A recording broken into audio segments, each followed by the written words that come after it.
അൽ വലദു സിർറു അബീഹി എന്നാണ്. മക്കൾ പിതാക്കന്മാരുടെ സ്വകാര്യമാകുന്നു എന്നാണ്. വാപ്പ സ്വകാര്യത്തിൽ ചെയ്യുന്നത് മക്കൾ പരസ്യമായി ചെയ്യുമെന്നാണ്. വാപ്പ സ്വകാര്യമായി കാണുന്നത് മക്കൾ പരസ്യമായി കാണുമെന്നാണ്. വാപ്പ സ്വകാര്യത്തിൽ പറയുന്നത് മക്കളെ അങ്ങാടിയിൽ നിന്ന് വിളിച്ചു പറയുമെന്നാണ്.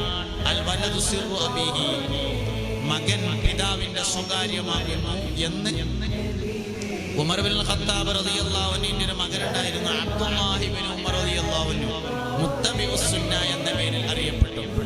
വാപ്പാനെ കൊണ്ടറിയപ്പെട്ട മക്കളുണ്ട്, മക്കളെ കൊണ്ടറിയപ്പെട്ട വാപ്പാരുണ്ട്. രണ്ടിനും കൂടി പറ്റുന്ന ഉദാഹരണമാണ് ഉമർ ബിൻ ഖത്താബ് റളിയല്ലാഹു അൻഹുവും മകനായ അബ്ദുള്ളയും.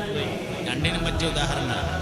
മകനെ കൊണ്ടറിയപ്പെട്ട വാപ്പാന്റെ ഉദാഹരണമാണ് മുത്തുനബിയുടെ വാപ്പ അബ്ദുള്ള റളിയല്ലാഹു അൻഹു എന്ന് പറയുന്നത്.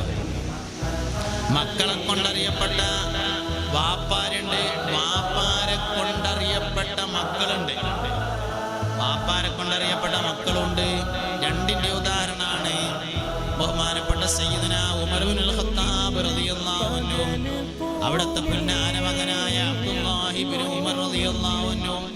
അപ്പൊ ഏത് മനുഷ്യന്റെ താരീഖ് പഠിക്കുമ്പോൾ ആദ്യം വാപ്പാനെയാണ് പഠിക്കുക.